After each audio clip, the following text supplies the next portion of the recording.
Hi, it's Jessie. I'm back again. And today I want to talk to you from the subject of being mindful about what you're being used by. And I'm coming out of 2nd John, verse 8.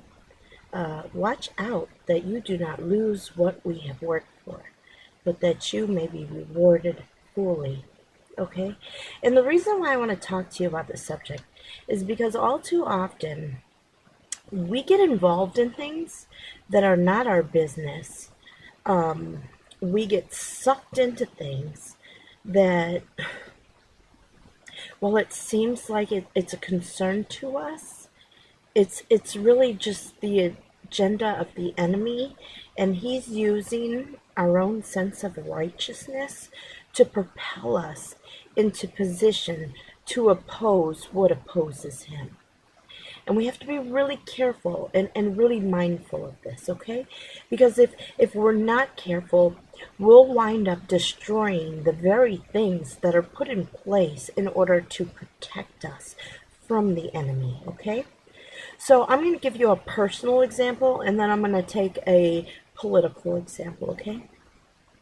Now, I'm not going to give you my whole testimony, but I will tell you that I have been persecuted for a long, long time. Okay? And one of the questions that they ask, while they're doing their interviews, is do you have a church or an organization that you belong to? And if you say no, because I didn't have any affiliation at that time, that means that I'm a person alone, right? That means that I make a good target.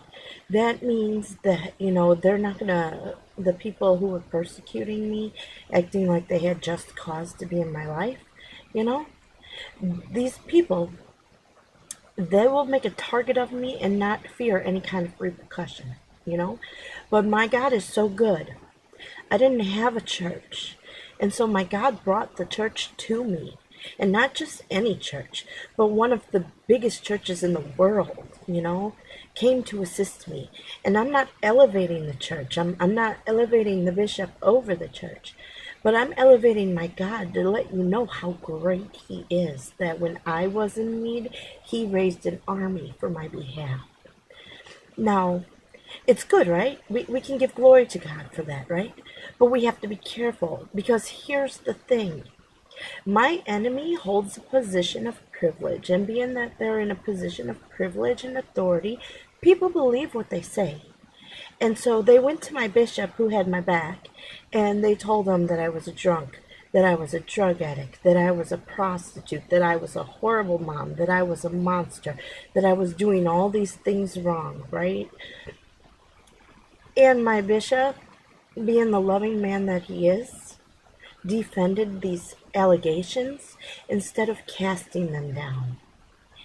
And it kind of it furthered the the smear campaign against me. You understand? He was there to help. He was keeping them from devouring me, basically.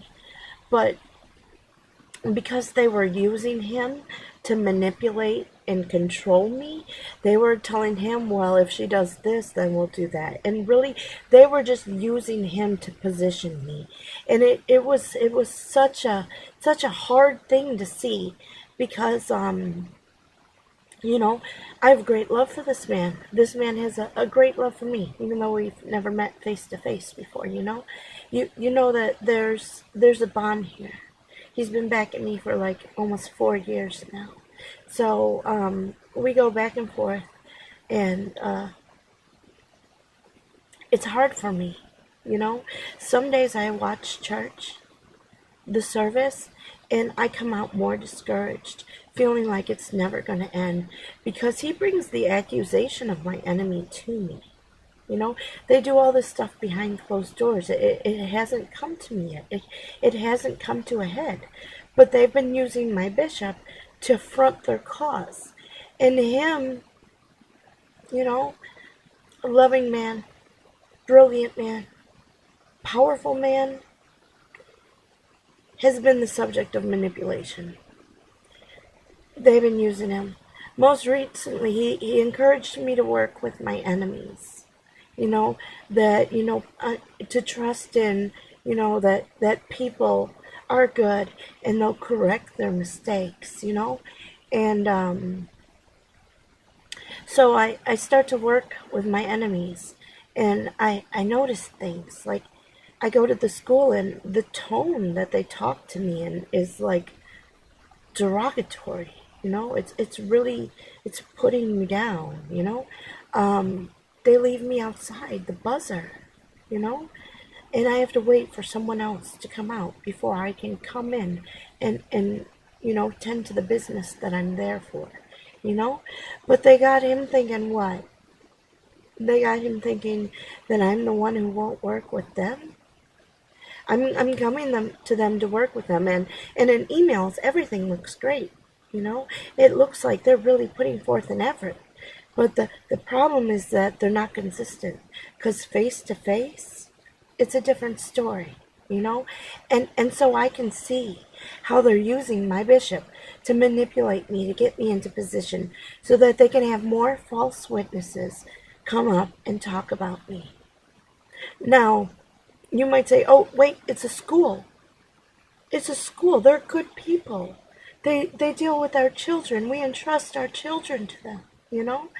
They wouldn't do anything wrong, right? But here's the deal. They're being used by someone else as well. They don't know whose agenda they're floating. They have partnered with a man who murdered a child, beat a child to death. And they're using him to entrap me on behalf of the authority who's communicating with my bishop. It's all a big nonsense mess, and I can't sort it out. I can't work it out. I can't get out of it. You understand what I'm saying?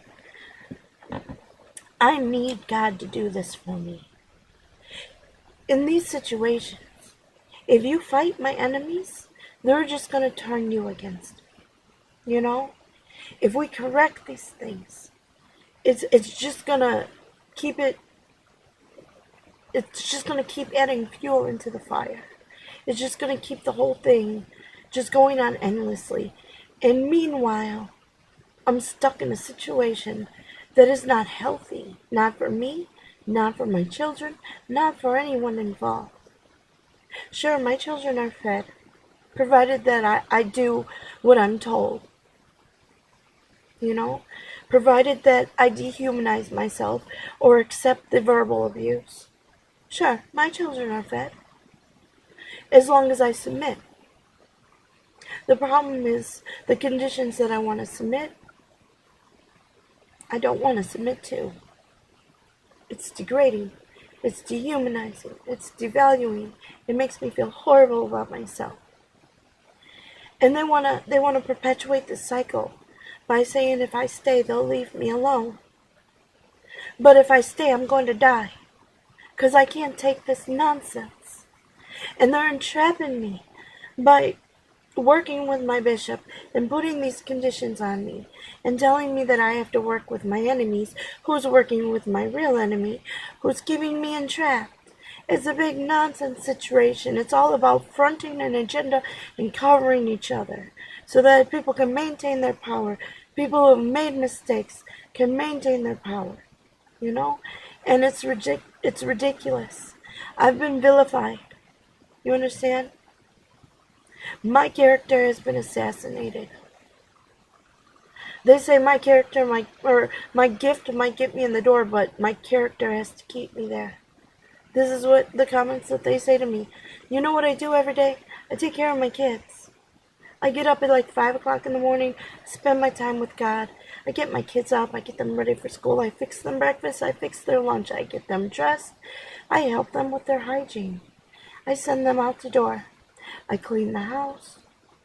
I might take a nap. Not very often because I don't sleep in the day. But I get woken up in the night frequently. And when I'm woken up in the night, I can't go back to sleep. So I'm exhausted all day long, So I might take a nap when they're gone. I might search for jobs. I might make these videos. I might just study. I might take a bike ride. What is wrong with my character here? You understand what I'm saying? When my kids come home from school, I fix them something to eat. I fix dinner. I help them with their homework. I get them ready for bed. I put them to bed. When I put my daughter to bed, I read the Bible to her every single night. Her favorite verse is Luke 8. The story of the woman with the issue of blood and Jairus' daughter. She has me read that to her every night. Where is your problem with my character? Do you get what I'm saying? They assassinate you to cover themselves. They're affronting an agenda and they don't care who they hurt. Now I said, I'm going to tie this into a political issue. This whole thing with Brett Kavanaugh. Look, I don't really care what he did. It doesn't mean anything to me. But from the looks of it, if anything, maybe he paid some girl some unwanted attention 30 years ago, if not more. And now all of a sudden, this is coming up to destroy his career and his credibility and everything else. And they're attacking the man's character, and then they have this investigation, and it doesn't matter what the investigation is. They're still, they're still being, what's the word? They're still being robbed on the accuser's side. They're never happy until someone dies. And even when someone dies, they're still not happy because then they're still hungry. They're still hungry, and they round up all these people and they're like, okay, well, this is where you see where their agenda is. We'll vote all the Republicans come November. We'll use this issue to vote all the Republicans. It's an agenda. You understand? Judge Kavanaugh, this is not his first time in the public eye. He was very public during the terms of Clinton and Bush, right? So it's not the first time that she had knowledge of him in a high position. But now we got an agenda to front. We're coming up to election time. We're losing. We're not getting our issues across. Yeah, we care about things like welfare benefits. This is what we're baiting the people with. We care about things. Oh, the commercials now. We will stand up against sexual assault. Are you kidding me? This man hit on a girl. If he did anything, I'm saying. I don't even know. But at most, this man hit on a girl. And now you want to point him out as a serial rapist? Are you kidding me? You're gonna put your platform up on this? How about this? When you run on this welfare agenda, how about we run on reform? Not your thing where we pit each other against each other. Oh, the Republicans want to take our welfare. Oh, the Democrats want to, do whatever, How about we stop pitting people against each other and look at the actual problem? We have a system that is designed to help those in need. And then we have a set of people exploiting the system and targeting these people. What the school did to me, they would not have done if I did not receive welfare. Honest to God, the welfare is what gave the school the authority to run their stuff in my life. Because if you have a girl on welfare, then you can smear her character all you want. It doesn't matter. You can partner with a murderer. It doesn't matter. Nobody sees what you do because all they see is the girl on welfare and she's getting what she deserves. This is ridiculous. This needs to stop. Watch out that you don't lose what we have worked for, but that you may be rewarded fully, Be careful how they're manipulating you, how they're driving you, All this stuff is ridiculous. Let me tell you, when Franklin Delano Roosevelt was in office, he came up with this proposal called the New Deal, where all these little welfare benefits were supposed to become an entitlement, because he decided that in the world's most powerful nation, we should not have hungry children. We should not have uneducated children. We should not have people living on the streets. So he came up with this entitlement system to settle the issue of poverty and level the playing field. Now come up to the Reagan era, maybe even before that, like it started about in Johnson. Well, they've been trying for a long time.